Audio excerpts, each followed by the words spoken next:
আমরা পরিষ্কারভাবেই জানিয়েছি যে যেসব উপদেষ্টাদের নিয়ে বিতর্ক রয়েছে, বিশেষ করে আমাদের আন্দোলনকারী ছাত্র নেতৃবৃন্দের মধ্যে যারা উপদেষ্টা হয়েছেন, তারা যেহেতু একটি দল করেছেন এবং বাইরে এই কথাটি প্রচলিত আছে, এই দলটি সরকারের সুবিধা পাচ্ছে এবং সরকার পৃষ্ঠপোষকতা করছে, যেই কারণে আমরা বলেছি যে এই দলের সাথে সংশ্লিষ্ট এনসিপির দুজন উপদেষ্টা তাদেরকে অপসারণ করা বা তাদেরকে বুঝিয়ে পদত্যাগের দিকে আপনার নিয়ে যাওয়া, এটা সরকারের জন্য একটা ভালো দিক হবে। পাশাপাশি বিএনপির পক্ষ থেকে যেহেতু আরও একজন উপদেষ্টা নিয়ে তারা দ্বিমত পোষণ করেছে, সঙ্গত কারণেই এরকম বিষয়গুলোতে সরকার যেন ইতিবাচকভাবে আমলে নেয় এবং ঢাকা মহানগর দক্ষিণের সিটি কর্পোরেশন নির্বাচনে যে জটিলতা তৈরি হয়েছে এবং উত্তরের যে প্রশাসক নিয়ে আপনার তার হিজবুত তাহরীরের সাথে সংশ্লিষ্টতার অভিযোগ রয়েছে, এই বিষয়গুলোতে আমরা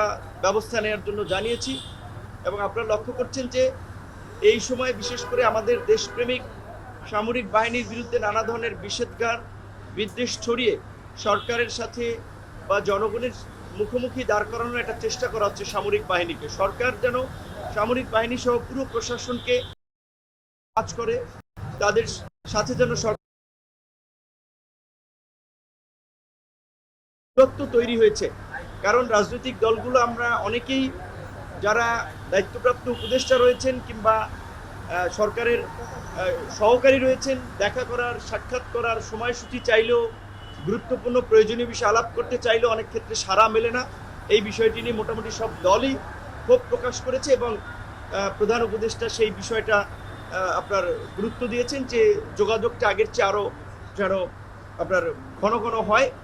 এবং বিশেষ করে যেই দুটো বিষয় নিয়ে আরও বর্তমানে রাজনৈতিকভাবে এবং নাগরিকদের মধ্যে একটা উদ্বেগ তৈরি হয়েছে যে আপনার চট্টগ্রাম বন্দরের যে নিউমোরিং টার্মিনাল বিদেশিদের হাতে দেওয়া এবং করিডোর, আমরা বর্তমান পরিস্থিতিতে সরকারকে এ বিষয়ে আপাতত সিদ্ধান্ত না নেওয়ার জন্য আমরা আহ্বান জানিয়েছি। এবং একই সাথে নির্বাচনের যে রোডম্যাপ বা ডেটটা সরকার যেটা বলেছে ডিসেম্বর থেকে আপনার জুন, এটি একটি অস্পষ্ট সময়, কারণ এর মধ্যে রোজা আসবে, কুরবানি আসবে, ঈদ আসবে, ইজতেমা পড়বে।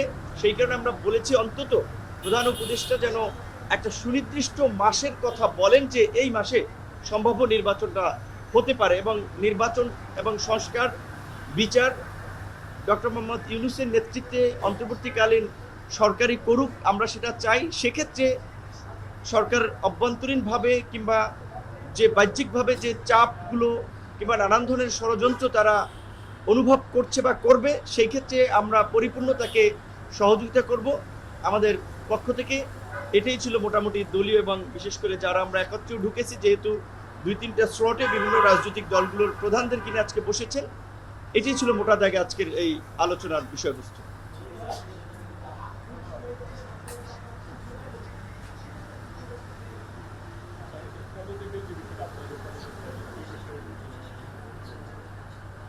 প্রধান উপদেষ্টা তো সব কথা সবার কথা শুনেছেন, সব কথার তো টু দ্য পয়েন্টে তা তিনি স্বাভাবিক প্রোটোকলে উত্তর ওইভাবে দেন না, বা আবার ধরেন অনেক কথা বলেছে সেগুলো আবার ওপেনলিও বলা সম্ভব না। তবে যেই সমস্ত বিষয়গুলো তিনি স্বীকার করেছেন যে তিনিও শুরুর দিকে অনেককে চেনা জানা ছিল না, অনেক উপদেষ্টা হয়েছেন, উপদেষ্টা পরিষদে এসেছেন, এখন তাদের পারফরমেন্স নিয়ে অনেক প্রশ্ন উঠছে, তাদের মন্তব্য নিয়ে একটা যে বিতর্কিত অবস্থা তৈরি হয়েছে সেটাও তারা বলেছেন। এবং যেহেতু পাশাপাশি অনেকেই বলেছেন উপদেষ্টা পরিষদের পুনর্গঠনের বিষয়টাও আলোচনা হয়েছে এবং সেখানে রাজনৈতিক দলের পরামর্শ নিয়ে এই সমস্যার সমাধান যেন সরকার করে বা যে কোনো ইস্যু তৈরি হলে যেন রাজনৈতিক দলের প্রতিনিধিদের সাথে আলোচনা করে, এই বিষয়টাতে আপনার তিনি আশ্বস্ত করেছেন। এবং অন্যান্য বিষয়গুলো যেগুলো যেভাবে দ্রুত সুরাহা করা যায় সেই বিষয়টি নিয়ে তারাও আবার আপনার সরকারের অন্যান্য উপদেষ্টাদের সাথে বসে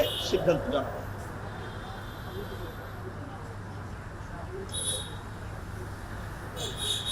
আসলে শুরুর দিক থেকেই আমরা বলেছিলাম যে এই অভ্যুত্থান পরবর্তী সময়ে জাতীয় সরকার কিংবা অভ্যুত্থানের অংশীদারদের সরকার ছাড়া নির্দিষ্ট বলয়ের সরকার হলে তারা দেশ চালাতে পারবে না, দেশে স্থিতিশীলতা আনয়ন করতে পারবে না।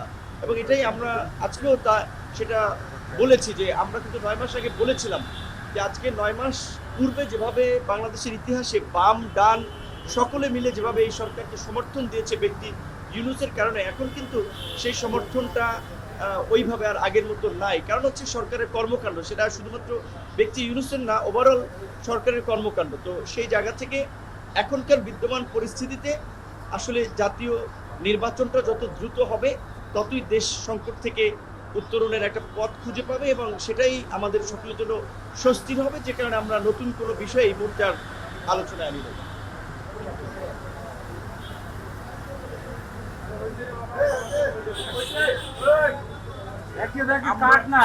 আমরা জানিয়েছি, আমাদের কনসার্নটা শুনেছেন, এখন আমাদের প্রত্যেকের সব কথা আসলে উনি তো রিপ্লাই দিতে গেলে অনেক লং আলোচনা হয়, তারা শুনেছেন, নোট করেছেন। আশা করি যেহেতু তারা এই সময়ে দেখেছেন যে তার সরকারের প্রতি রাজনৈতিক দল নেতৃবৃন্দের সমর্থন সহযোগিতাটা ওভারঅল যেহেতু ন্যাশন ওয়াইড একটা কনসার্ন তৈরি হয়েছে, করিডোর কিংবা এই বন্দর, ন্যাশনাল ইলেকশনের সুনির্দিষ্ট দিন তারিখ বা মাস নিয়ে, এবং বিশেষ করে আপনার নির্বাচন নিয়ে, এই বিষয়গুলোতে তারা গুরুত্ব দেবে আশা করি।